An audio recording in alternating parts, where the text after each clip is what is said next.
Welcome back viewers. بتاتے چلیں ہم آپ دیکھ رہے ہیں براس ٹیکس کی اسپیشل ایپیسوڈ جو کہ ترتیب دی گئی ہے 23 مارچ اور پاکستان کی جو براس ٹیکس کی فیکٹ جو تھیم ہے پاکستان ایک عشق ایک جنون، اس کے حوالے سے سوالات جوابات کا سلسلہ ہم نے شروع کیا ہوا ہے. دیکھتے ہیں کہ ہمارے پاس اگلا سوال کیا ہے. سو مائی کوسچن از کہ آپ کہہ رہے ہیں کہ آپ جو تاریخ ہسٹری کی ایک صحیح جو آپ کی اچھی تاریخ ہے اس کو دیکھیں، آپ رانگ سائڈ پہ نہیں جائیں تاریخ پہ.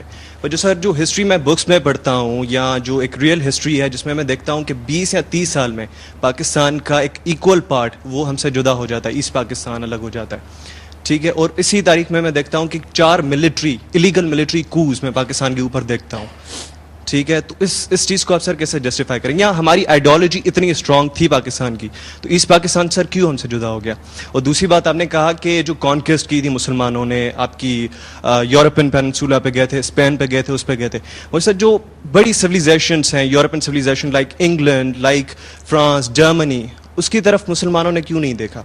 اور سر تیسرا کوشچن یہ کہ ایک انتھوزیازم میں فیل کر رہا ہوں، ٹھیک ہے، ایک عشق ہے پاکستان، ایک جنون ہے، ٹھیک ہے. پر for instance I am a Hindu, for instance I am Christian, but I am a Pakistani.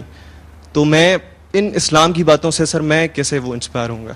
بیٹا پاکستان نہ تو ڈکٹیٹرشپ کے لیے بنایا تھا ہم نے اور نہ ہی ڈیموکریسی کے لیے بنایا تھا.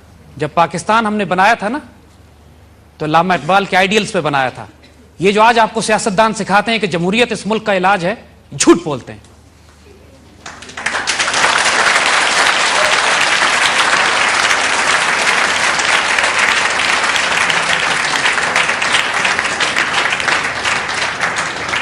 ان میں سے کوئی بھی علامہ اقبال سے بڑا دانشور نہیں ہے. علامہ اقبال نے جمہوریت کی دھجیاں اڑا کے رکھ دی تھی، دوسری طرف ڈکٹیٹرشپ کو بھی اڑا کے رکھ دیا تھا. ہم کافر نہیں ہیں بچے، ہمارے پاس اپنا دین موجود ہے اور ہمارے دین میں ایک نیا نظام حکومت ہے جس کو اقبال نے اسپرچول ڈیموکریسی کہا تھا یا بیناولنٹ ڈکٹیٹرشپ کہا ہے. ہمارے ہاں ویسا عدل ہوتا ہے کہ سیدنا عمر سے بھی ایک بڑھیا پوچھ سکتی ہے کہ عمر آپ 2 چادریں کہاں سے لائیں. اور ہمارے ہاں ایسے ڈکٹیٹرز ہوتے ہیں صلاح الدین ایوبی کی طرح کہ جو پورے ملکوں کو فتح کر کے معاف کر دیتے ہیں ان کے دشمنوں کو، اور وہاں کی عیسائی عورت کا بچہ گم جائے تو سلطان صلاح الدین آنسوؤں سے روتا ہے. اس سے بہتر کوئی مثال انصاف کی کائنات میں کوئی پیش کر سکے؟ تو ہماری سب سے بڑی دقت یہ ہوئی کہ ہم نے جس آئیڈیالوجی پر پاکستان بنایا تھا اس کو ہم گما بیٹھے تھے. اس لیے فساد ہیں، ڈیموکریسی بھی فساد ہے، ڈکٹیٹرشپ بھی فساد ہے.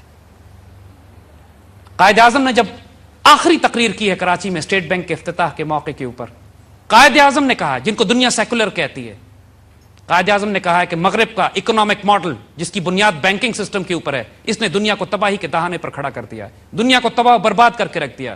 اور اس دنیا کی فلاح اس میں ہے کہ اسلام کے معاشی نظام کی طرف جائے، ورنہ انسانیت تباہ ہو کے رہ جائے گی. اسلام کا معاشی نظام جس کی بنیاد بیت المال کے اوپر ہے، بینکنگ پہ نہیں. اسی طرح ہم کو ایک نیا آرڈر چاہیے، نیا آئیڈیالوجیکل آرڈر، وہ جو ہم بھول بیٹھے، جو ہم گما بیٹھے تھے، جو ہم نے وعدہ کیا تھا اللہ سے جس کا. اس ملک پر عدل کی ضرورت ہے، انصاف، محبت، پیار، ایسی محبت، ایسا حکمران جس کو نگاہ بلند ہو، سخن دل نواز ہو، جاں پر سوز ہو، چاہے وہ جمہوری طریقے سے آئے یا فوجی ہو، اس سے کوئی فرق نہیں پڑتا. جب تک وہ اللہ اس کے رسول کا حکم قائم کرے، انصاف قائم کرے، عدل قائم کرے، آپ کی عزت اور آبرو اور غیرت کی حفاظت کرے، اور آپ کے دشمنوں کے سامنے چٹان بن کے کھڑا ہو کہ آپ سکون سے اپنے گھروں میں آرام سے رہ سکے. کسی قرآن میں نہیں لکھا کہ اس ڈیموکریسی کے ذریعے اللہ کا دین نافذ کیا جائے گا. پہلی بات، جس وقت مسلمانوں نے اعلیٰ ترین تہذیب بنائی دنیا میں، جس وقت اسپین میں ایک گلی پہ رات کے وقت چراغاں کیا جاتا تھا، سوشل ویلفیئر اسٹیٹ تھی، جسٹس تھا، عدل تھا، انصاف تھا، یہودیوں اور عیسائیوں کو اتنی پناہ ملتی تھی کہ دنیا میں انہیں کہیں پناہ نہیں تھی. پوری عیسائی دنیا میں یہودیوں کو پرسیکیوٹ کیا جاتا تھا، مسلمانوں کے یہاں یہ پناہ حاصل کیا کرتے تھے. ہماری تاریخ اس بات کی گواہ ہے. جب اسپین سے نکالا گیا مسلمانوں کو اور یہودیوں کو اسپینش انکویزیشن کے بعد، تو یہودی خلافت عثمانیہ میں آ کے پناہ لیا کرتے تھے.